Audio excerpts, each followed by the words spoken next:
Après une décennie de terreur exercée par les barbares, le brillant général de l'Empire, Marius, s'empare du pouvoir. Il fait de la milice romaine, formée de volontaires, une force de combat d'une puissance incomparable. Mais au cœur même de la République, une révolte se fomente. Assister à la mise à mort sanglante d'un gladiateur est alors le divertissement des masses. Au 1er siècle avant Jésus-Christ, le jeu a assez duré. Les esclaves se rebellent contre leur maître. Leur chef, l'histoire s'en souviendra, se nomme Spartacus.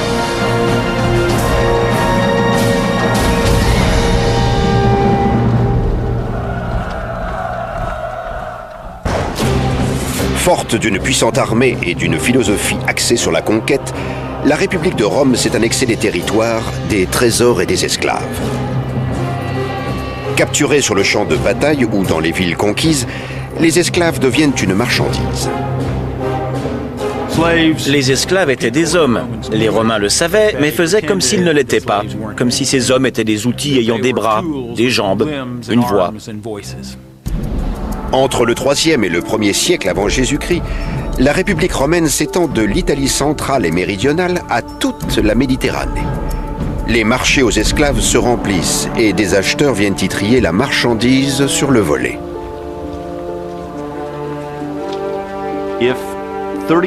Si l'on considère qu'au 1er siècle avant Jésus-Christ, 30% de la population de la péninsule italienne vivait en esclavage, il existait alors à peu près autant d'esclaves par habitant qu'en Amérique du Sud dans les années 1850, où l'on estime qu'ils représentaient probablement 35% de la population.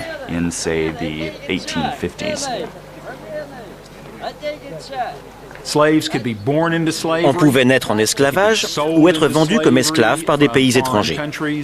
On pouvait aussi le devenir après avoir été fait prisonnier de guerre. Les circonstances dans lesquelles on tombait ou vivait en esclavage étaient donc très diverses. Columelle, propriétaire terrien romain du 1er siècle, évoque le soin qu'il convient d'apporter au choix des esclaves. Je commence donc par avertir que nous ne devons pas tirer le fermier de cette espèce d'esclave dont les belles formes en supplèrent. Le choix doit porter sur un homme endurci dès l'enfance aux travaux de l'agriculture et connu pour son expérience. Tous les esclaves ne sont pas destinés aux travaux des champs. Les plus robustes, on les réserve aux jeux du cirque, à l'arène, en faisant des gladiateurs. Ces gladiateurs étaient à mains égards des professionnels. Ils avaient un entraîneur, le lanista, qui les motivait. Comme aujourd'hui, un entraîneur de foot galvanise les joueurs de son équipe pour qu'ils donnent le meilleur d'eux-mêmes.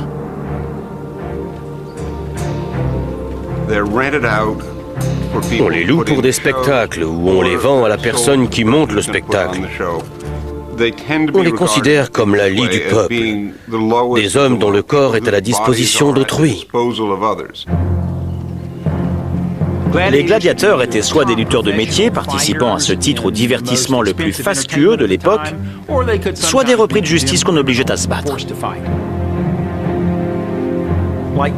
Comme les champions de boxe d'aujourd'hui, ils s'entraînaient beaucoup et ils ne livraient que 2 ou 3 combats par an, parce qu'évidemment ils coûtaient très cher.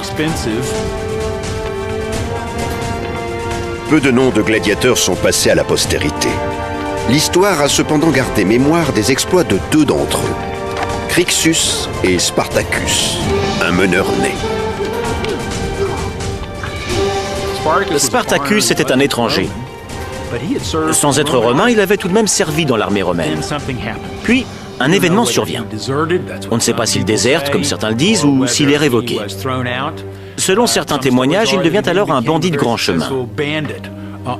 Toujours est-il qu'il finit par se faire arrêter et se voit contraint par les autorités romaines à devenir gladiateur. Était-ce contre sa volonté? On l'ignore, mais il l'a très mal vécu. Voici ce que le biographe Plutarque dit de Spartacus. À une grande force de corps et à un courage extraordinaire, Spartacus joignait une prudence et une douceur extrême. Réduit en esclavage par ce revers de fortune, Spartacus n'est pas homme à se laisser marcher dessus. Et le destin de Crixus va croiser le sien.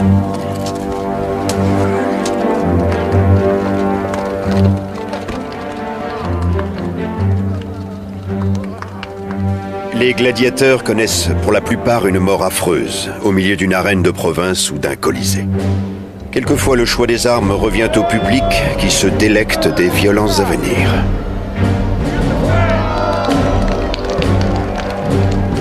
Les gens étaient prêts à être les témoins du combat à mort que des hommes allaient se livrer sous leurs yeux. C'était pour eux une formidable source d'excitation. Cela dit, vers la fin de la République, certains gladiateurs sont reconnus comme des héros. Ils acquièrent un statut dans l'imaginaire populaire en raison de leur qualité de lutteur. Le sort décide de l'ordre dans lequel ils mourront.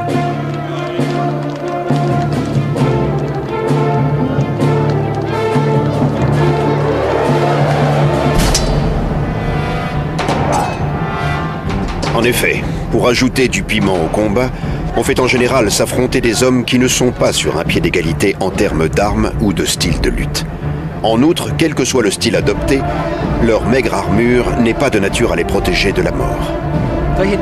Ils s'entraînaient pendant des mois, des années, et avaient le droit de se servir de leur arme. Dans le corps à corps, ils voyaient la bouche écumante de leur adversaire, ou espéraient surprendre la peur dans son regard. L'odeur du sang devait être omniprésente. Elle excitait le public. C'était là, pour les gladiateurs, le signe que leur vie même était en jeu.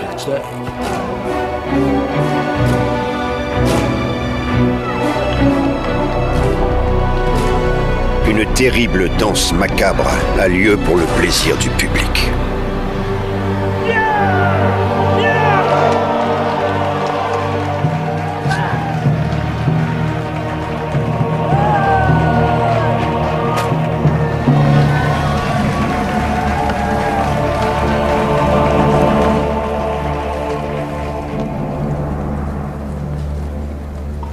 Mais en 73 avant Jésus-Christ, au Ludus, l'école des gladiateurs, un groupe d'apprentis se lasse de recevoir des ordres des gardes romains. Si la mort les attend, se disent-ils, ce ne sera pas dans l'arène qu'elle les trouvera. Maltraités et indignés, ils décident de jouer le tout pour le tout, mettre leur vie et leur art en jeu pour renverser le sort. Selon Appien, historien du IIe siècle, c'est Spartacus, rejoint par un autre gladiateur, Crixus, qui trame le complot. Il persuada 70 de ses camarades de braver la mort pour recouvrer la liberté, plutôt que de se voir réduit à servir de spectacle dans les arènes des Romains. Même si Spartacus était devenu un grand gladiateur, un feu le dévorait qui découlait de la privation de sa liberté. Un feu réclamant justice. Spartacus organisa donc l'évasion de ses camarades gladiateurs, esclaves comme lui, et la reconquête de leur liberté.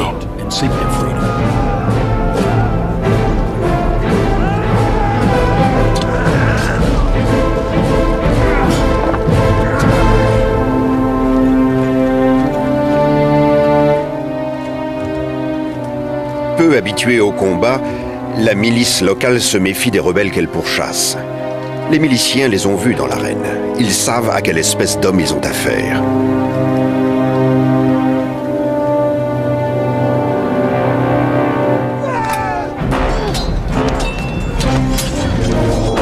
Selon Plutarque, historien du IIe siècle de notre ère, les gladiateurs repoussèrent d'abord quelques troupes envoyées contre eux de Capoue. Et leur ayant enlevé leurs armes militaires, ils s'en revêtirent avec joie et jetèrent leurs armes de gladiateurs comme désormais indignes d'eux et ne convenant plus qu'à des barbares.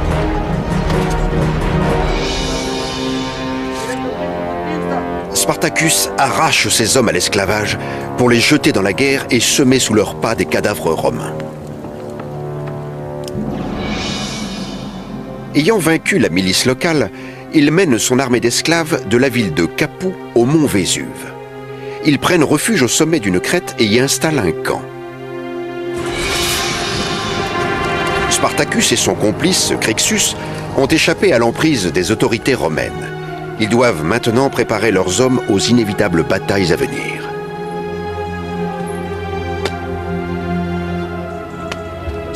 Spartacus avait le charisme et la force nécessaires pour que des hommes aient envie de le suivre, même dans cette dangereuse évasion hors d'une prison où l'on formait les gladiateurs. Le mont Vésuve était un volcan en activité. Il était risqué de s'y cacher. Mais Spartacus savait que ses gladiateurs évadés, et lui-même, pouvaient y prendre une position pour s'organiser et élaborer un plan. Un messager vient cependant l'avertir que les Romains dressent un camp un peu plus bas en vue de les assiéger. Le Sénat a confié au général Claudius Glaber la mission de mater les rebelles. Il était parvenu à acculer Spartacus et son nouveau groupe de rebelles sur la montagne, dans un endroit resserré, semble-t-il. C'est pourquoi Claudius Glaber présumait qu'il les écraserait sans peine sur le mont Vésuve.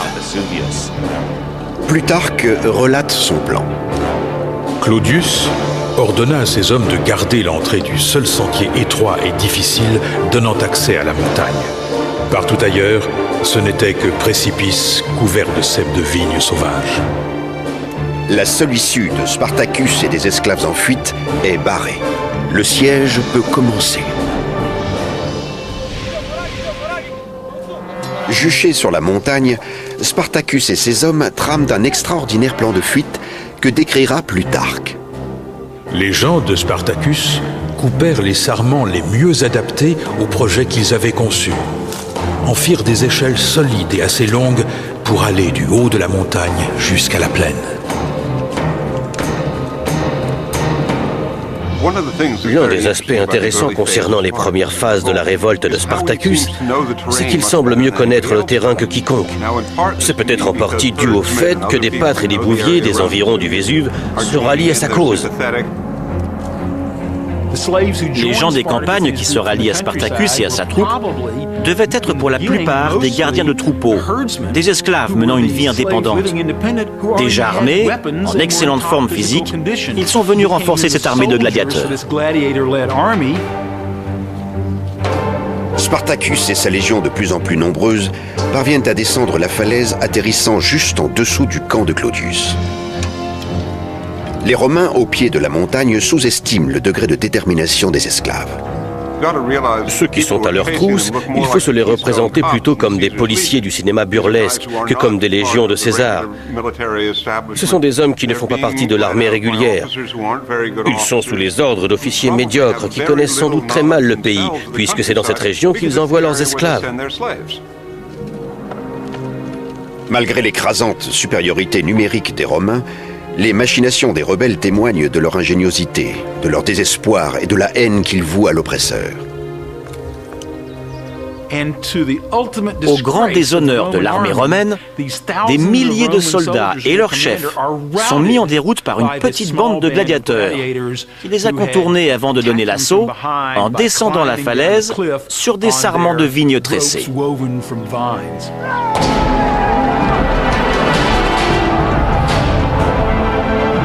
Fort de ce succès, le mouvement prend de l'ampleur, selon l'historien Appien. De nombreux fugitifs et quelques hommes libres des campagnes vinrent se joindre à Spartacus.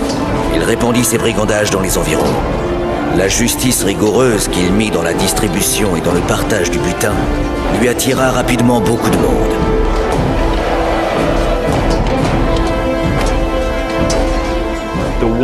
Les seuls que Spartacus refuse au sein de sa bande de rebelles sont les déserteurs de l'armée romaine. Ce qui, à première vue, peut sembler bizarre. Rien de plus logique en réalité. Il s'agissait précisément de ceux qui avaient flanché.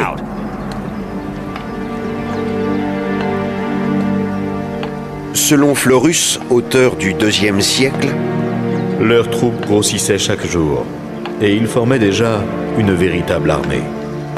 Avec de l'osier et des peaux de bêtes, ils se fabriquèrent de grossiers boucliers. Et le fer de leurs chaînes refondues leur servit à forger des épées et des traits. Ce qu'ils ne savent fabriquer de leurs mains, Spartacus et ses hommes le récupèrent sur les cadavres. La révolte de Spartacus a ceci d'étonnant que les esclaves formés au métier de gladiateurs vont très vite s'armer comme des soldats.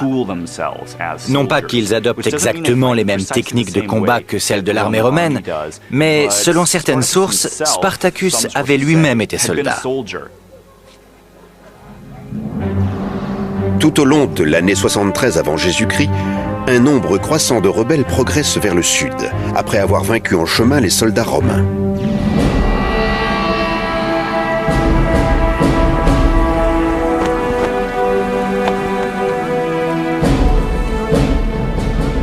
Le Sénat confie à un autre magistrat, le général Publius Varinius, la mission de les arrêter. Cavalier confirmé, Varinius chevauche son meilleur étalon et arbore le symbole traditionnel du pouvoir romain, les faisceaux, un assemblage de verges liés autour d'une hache. C'était le symbole du pouvoir exercé par le titulaire d'une grande magistrature pour rétablir l'ordre. Des verges pour frapper les civils ou les soldats, la hache pour la peine capitale. La hache n'était placée dans les faisceaux que lorsque le chef se trouvait hors de Rome. En effet, lors d'une campagne militaire, c'est en vertu de la loi martiale qu'il avait pouvoir sur ses troupes. Reste que les symboles paraissent de peu d'efficacité contre une armée d'esclaves. Les troupes de Spartacus ont déjà saigné celles de Varinius, tuant l'homme avec qui celui-ci partage le commandement. Varinius parvient néanmoins à resserrer les fugitifs dans une position désavantageuse et prépare ses hommes à la prochaine bataille. Selon l'historien Salluste, Spartacus usera ici d'un stratagème ingénieux. Pour offrir à quiconque eût regardé de loin l'aspect de sentinelle, les rebelles dressèrent sur des poteaux des corps récemment morts et des enseignes. Les leurs en place, les rebelles sont libres d'attaquer les Romains à leur gré, en jeu de surprise.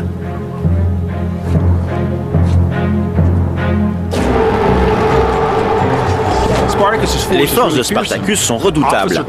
Le corps des officiers, pour ainsi dire, est constitué de gladiateurs féroces, expérimentés, magnifiquement entraînés. Ils crient vengeance. Ces combattants réclament la liberté, mais ils veulent aussi montrer aux maîtres romains qu'ils sont des hommes, et non de simples outils. Par son ingéniosité, Spartacus s'adjuge une nouvelle victoire sur l'arrogant Varinius et fait prisonnier des soldats de l'armée romaine. Appien, l'historien du IIe siècle, évoque l'humiliation infligée à Rome. Les Romains ne pensaient pas encore que c'était une guerre à proprement parler. Ils croyaient que c'était quelque chose comme une attaque isolée, semblable à un acte de brigandage. Mais ils furent vaincus par ces brigands. Spartacus tua de sa propre main le cheval de Glaber. Peu s'en fallut que le général des Romains ne fût lui-même fait prisonnier par un gladiateur. Une victoire d'autant plus savoureuse que Spartacus dérobe les faisceaux, symbole par excellence du pouvoir romain. Quand Spartacus surprend Varinius sur le champ de bataille et parvient à capturer non seulement son cheval, mais aussi ses faisceaux, il porte un coup phénoménal à sa crédibilité et à l'État romain symbolisé par ses faisceaux. Spartacus devient une figure révérée et crainte et commande désormais 70 000 rebelles.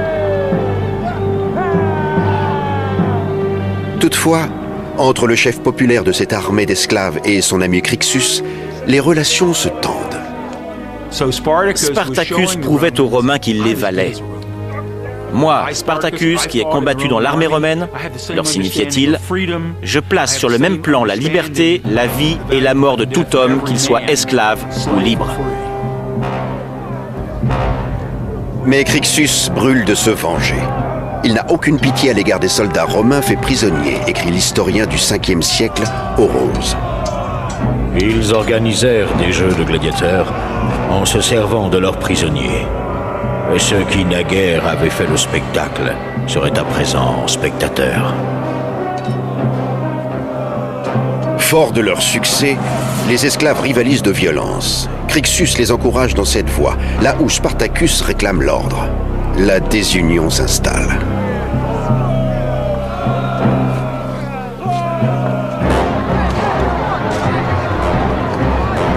Jusqu'au jour où Crixus déchaîne la fureur des esclaves contre des civils romains sans défense. L'historien Salluste relate l'événement. Aussitôt, les fugitifs, au mépris de l'ordre de leur chef, violent les femmes et les filles.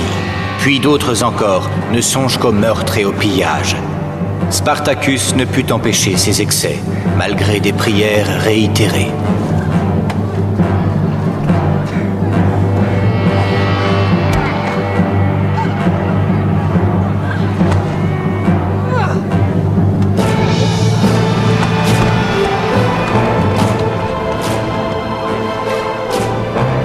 Les esclaves qui s'étaient unis contre Rome se retournent désormais les uns contre les autres. Voici venue l'heure que les Romains attendaient.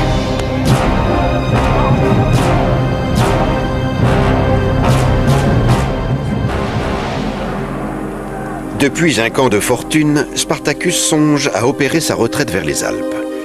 Crixus, lui, a d'autres intentions, note Salluste.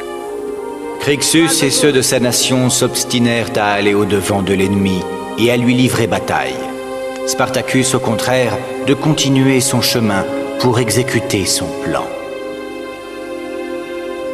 Crixus conteste ouvertement l'autorité de Spartacus. Un des aspects intéressants de cette révolte, c'est que Spartacus ne semble pas avoir de plan. Là où il se trouve, il est soutenu par des dizaines de milliers de personnes. Il doit se déplacer d'une région à l'autre pour que tout le monde puisse manger à sa faim.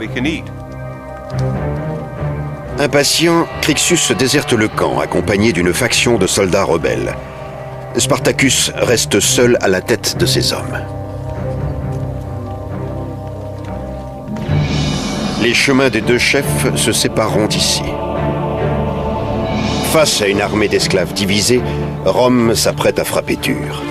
Les consuls Lucius Gellius Publicola et Gnaeus Cornelius Lentulus se concertent autour de la stratégie à adopter. Les Romains considéraient les esclaves comme des sous-hommes.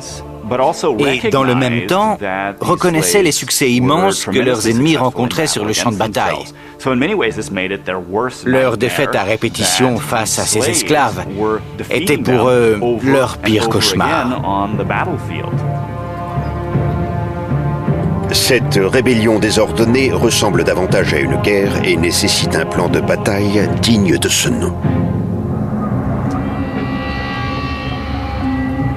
Dans chaque village où pénètre Spartacus, un piège ou une embuscade lui est peut-être tendu.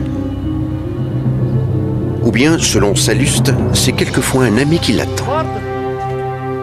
Nombre d'esclaves de l'endroit même, disposés par caractère à s'associer aux fugitifs, arrachaient des lieux les plus secrets les objets cachés par leur maître, ou leur maître même. On livre ces nobles à l'armée en guise de trophée pour humilier un peu plus l'aristocratie romaine. Auprès de ses compagnons, Spartacus recueille aussi des vivres, des armes et rallie de nouveaux soldats à sa cause. Rome, de son côté, multiplie également ses efforts.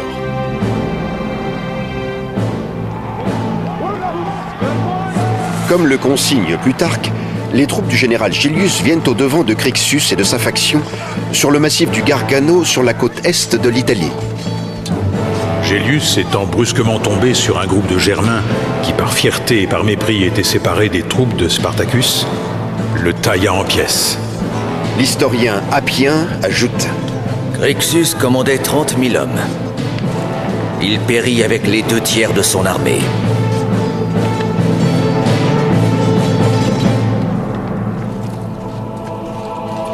Si l'armée romaine remporte sa première grande victoire contre les rebelles, le cerveau des opérations reste introuvable. Les Romains ne s'attardent pas sur le champ de bataille avant de repartir à la poursuite de Spartacus. Dans le but de le prendre en étau, les généraux romains Gellius et Lentulus établissent leur camp de part et d'autre de la passe, où ils attendent leur proie. Mais leur stratégie ne les a pas préparés à la furie d'une armée d'esclaves n'ayant plus rien à perdre. L'un des aspects importants de la révolte de Spartacus, c'est qu'elle a éclaté à un moment où les meilleurs corps de l'armée romaine ne se trouvaient pas en Italie. Ils étaient en Espagne ou bien en Turquie. Les troupes envoyées contre Spartacus étaient formées depuis peu.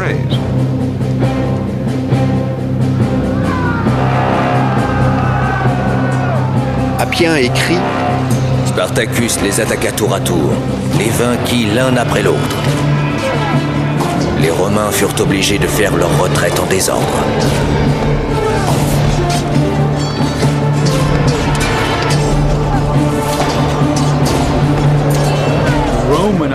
Les officiers romains étaient placés face à un défi militaire considérable.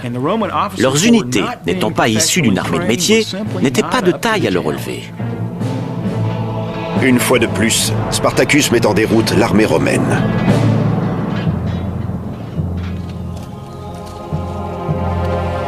Cette fois, cependant, la victoire ne lui suffit pas.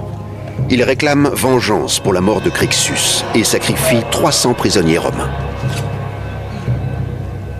Il va incarner une grande figure de contestation de l'ordre régnant, en célébrant la défaite infligée aux magistrats romains, en exécutant les prisonniers de guerre, en détruisant la propriété des riches dans les campagnes, en ouvrant un autre horizon que celui du régime en place. C'est de là qu'il tire sa force. Une nouvelle fois victorieuse, l'armée de Spartacus a la possibilité de s'exiler pour aller vivre en liberté.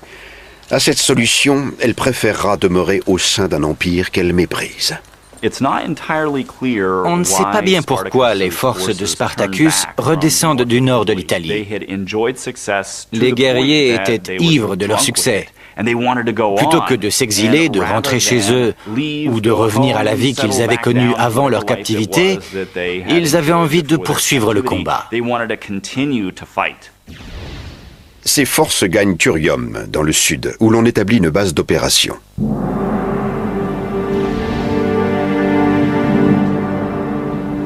Au cours de la 3e année de révolte, Rome se trouve réduite à l'impuissance. Le Sénat s'adresse à Marcus Licinius Crassus, un aristocrate fortuné et pris de gloire autant que de richesse.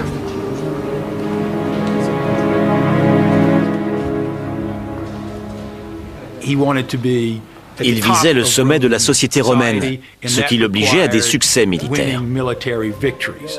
Il désirait donc qu'on lui offre une chance de vaincre Spartacus. Il estimait d'ailleurs que ce serait facile, puisqu'après tout, les esclaves ne pouvaient pas être tellement dangereux. Toutefois, tirant les leçons des échecs de ses prédécesseurs, Crassus ne sous-estimera pas son ennemi. Attentif à sa renommée et soucieux du bien de Rome, ce partisan d'une discipline stricte prend sa mission au sérieux. À ce stade, l'armée de Spartacus est bien organisée et semble imbattable. Il n'empêche, placé à la tête de forces considérables, Marcus Licinius Crassus s'attelle à la détruire.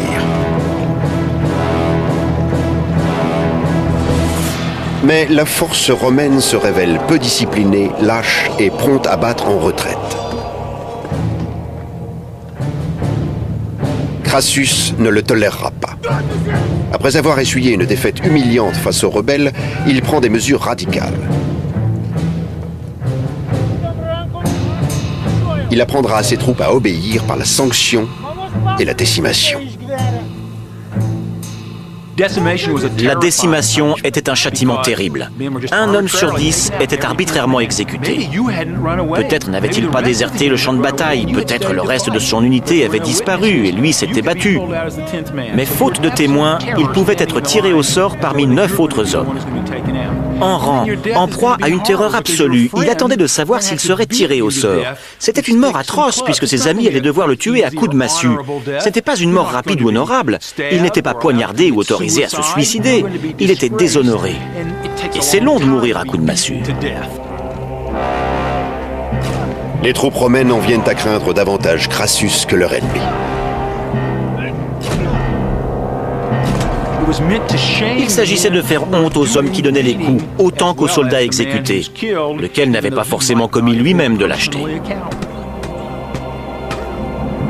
Au nom de la discipline, pas moins de 4000 hommes trouveront ainsi la mort dans des souffrances atroces. Cette brutalité atteint cependant son objectif. Crassus sort victorieux de la bataille suivante contre les rebelles.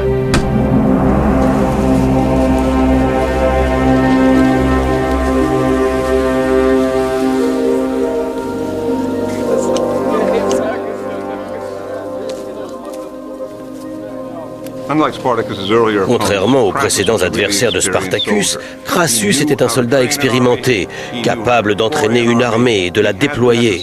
Pour la première fois, Spartacus se retrouve aux prises avec un véritable général romain, et non un politique menant un groupe d'hommes sans expérience.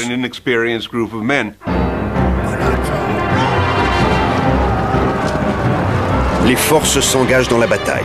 Une armée romaine de haut vol face à une bande de rebelles prêts à tout. Le rapport de force tourne en défaveur de Spartacus.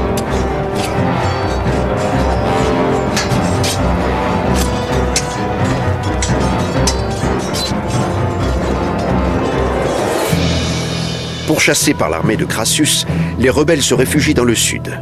Mais Spartacus a déjà prévu sa prochaine manœuvre.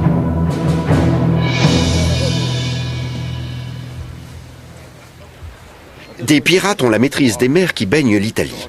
À l'instar de Spartacus, ils se défient de la loi, qu'elle émane de Rome ou d'ailleurs. Ils ne se laissent guider que par l'or et font commerce d'esclaves. Spartacus envoie des messagers négocier avec eux. Spartacus a tout essayé pour mettre ses hommes en sûreté hors d'Italie. Finalement, en désespoir de cause, il conclut un pacte avec le diable, les pirates ciliciens. La Cilicie est une province romaine située sur le territoire de l'actuelle Turquie. Ces pirates étaient réputés pour leurs abordages de navires marchands et reconnus comme les plus grands marchands d'esclaves de la Méditerranée. Les pirates ciliciens gagnaient beaucoup d'argent grâce à la capture et à la vente d'esclaves. Spartacus devait savoir qu'en demandant aux pirates ciliciens de venir en Italie évacuer ses hommes à bord de leurs navires, il risquait de voir ceux-ci retourner en esclavage après avoir été revendus par les pirates.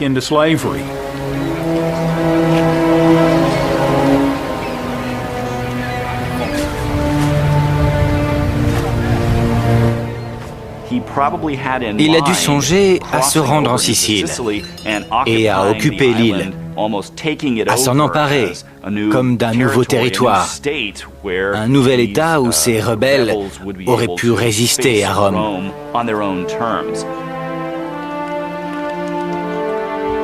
Les esclaves et les pirates trouvent alors un terrain d'entente. Les Ciliciens acceptent de transporter 2000 esclaves à Messine en Sicile. Spartacus espère étendre la rébellion en échappant aux troupes de Crassus.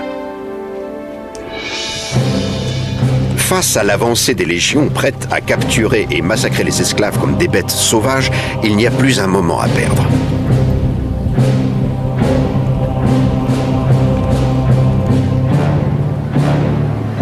Talonnés par les Romains, Spartacus et sa horde arrivent à l'extrême sud de la péninsule et ne trouvent aucun navire.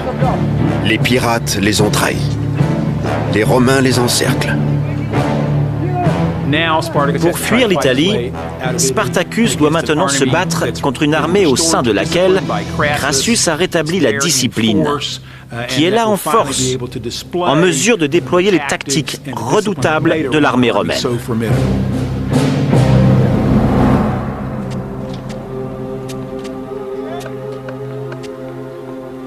Crassus se montre fin stratège. Il connaît la force des troupes de Spartacus. Il sait aussi que le temps joue en sa faveur. Il affamera donc les rebelles en les emmurant, écrit Plutarque. C'était un ouvrage long et difficile. Cependant, contre l'attente de tout le monde, il fut achevé en peu de temps. Crassus fit tirer d'une mer à l'autre une tranchée, le long de laquelle il érigea une muraille d'une épaisseur et d'une élévation étonnantes. Crassus est un général romain moderne qui sait notamment ériger des fortifications sur le champ de bataille. Et c'est ce qu'il fait devant Spartacus. C'est un ouvrage immense, long de 50 km et haut de 4,5 mètres. Et Plutarque d'ajouter: lorsque le butin commençant à lui manquer, il voulut sortir pour fourrager, il se vit enfermé par cette muraille. Spartacus doit se retirer dans les terres, mais à chaque fois qu'il tente de percer vers le nord, il se heurte au mur. Après 3 ans de saccage, le piège se referme sur les forces rebelles. Le Sénat, qui avait ordonné à Crassus de mater la rébellion au plus vite, s'impatiente et exige des résultats. Selon l'historien Appien, on apprit à Rome que Spartacus était cerné. On s'indignait que cette guerre de gladiateurs se prolongeât encore. Un messager des péchés de Rome arrive au camp de Crassus pour lui porter des nouvelles accablantes. Le Sénat lui retire sa confiance et s'adresse à son plus grand rival pour achever sa tâche. D'Espagne, où il a écrasé un soulèvement sanglant, le talentueux général Pompée le Grand revient en triomphe. On lui ordonne de mettre un terme à une rébellion qui n'a que trop duré. Pompée est sans doute l'un des meilleurs généraux de l'histoire de Rome. Aussi ambitieux que Crassus, il a une réputation de militaire mieux assurée. C'est un homme de théâtre. Il véhicule une image au sein du monde romain. Il a un sens des relations publiques qui fait défaut aux autres politiques de l'époque.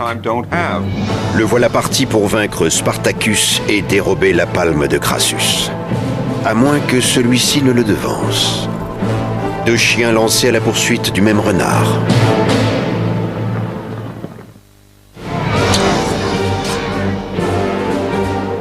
Spartacus force les retranchements de Crassus. Appien relate sa fuite. Il harcelait par diverses escarmouches l'armée qui le cernait. Il lui tombait continuellement dessus à l'improviste. Il fit pendre un prisonnier romain afin d'apprendre aux siens à quel genre de représailles il devait s'attendre s'il se laissait battre. À la faveur de leur déplacement furtif à travers la campagne, Spartacus et son armée découvrent qu'un nouveau péril les menace.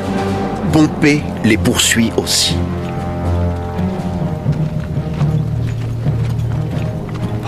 Pompée s'était déjà acquis une réputation de nettoyeur.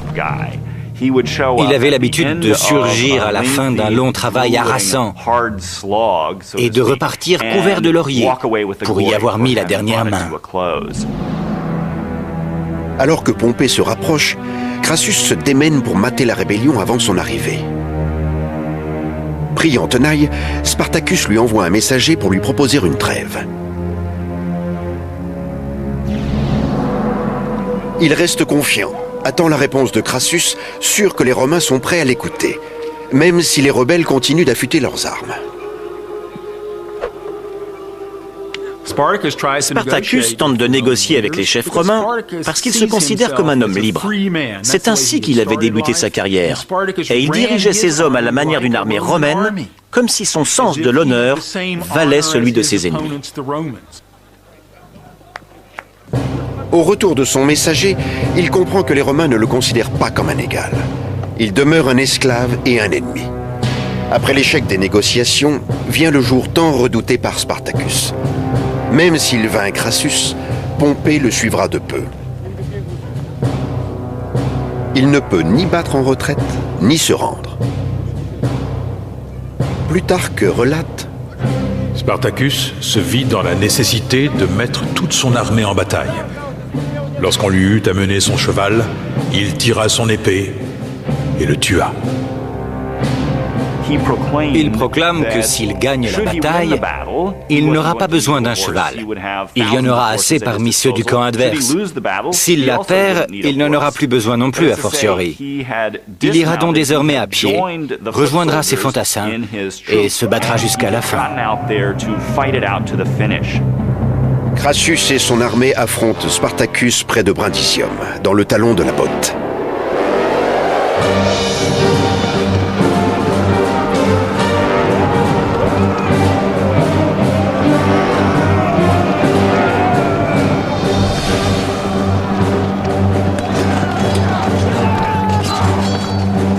Trois ans de révolte débouchent sur cette dernière manche décisive entre Crassus et Spartacus.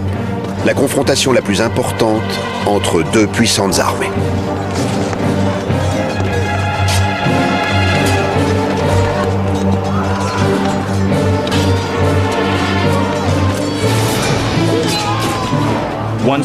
Selon une source, il était blessé à la jambe et paralysé au point de tomber à genoux.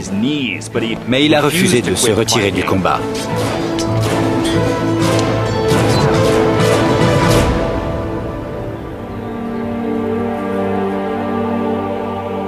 Selon l'historien Appien, le nombre des morts du côté des gladiateurs fut incalculable.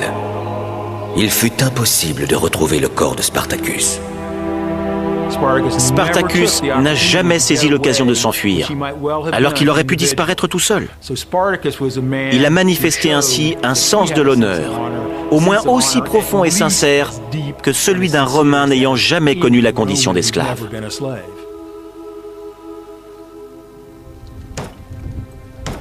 Crassus traque les survivants et tue tous ceux qu'il trouve, excepté 6000 d'entre eux, qui sont faits prisonniers et crucifiés sur la voie appienne menant à Rome. Ils ont été crucifiés. Leur corps jalonnait la voie tous les 10 mètres sur 200 km. Vous imaginez l'odeur et la vision d'horreur. Un Romain y aurait perçu la puanteur d'un cadavre d'esclave. Il aurait pris plaisir au spectacle de ces corps crucifiés, malgré leur état de décomposition. Pour les esclaves, il y avait là un message qui leur était adressé. Voilà ce qui les attendait s'ils se rebellaient encore contre le pouvoir romain.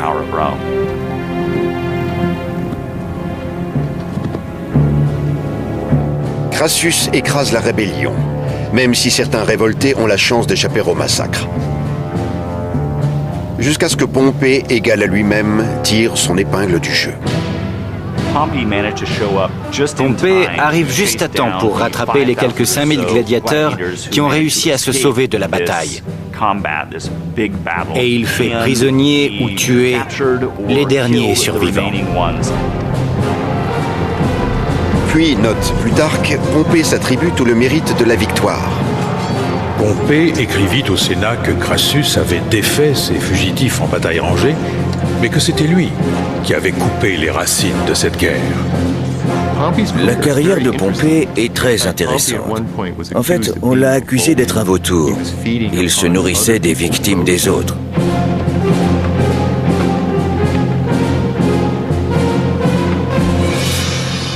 Les Romains s'empressent d'enterrer cette révolte.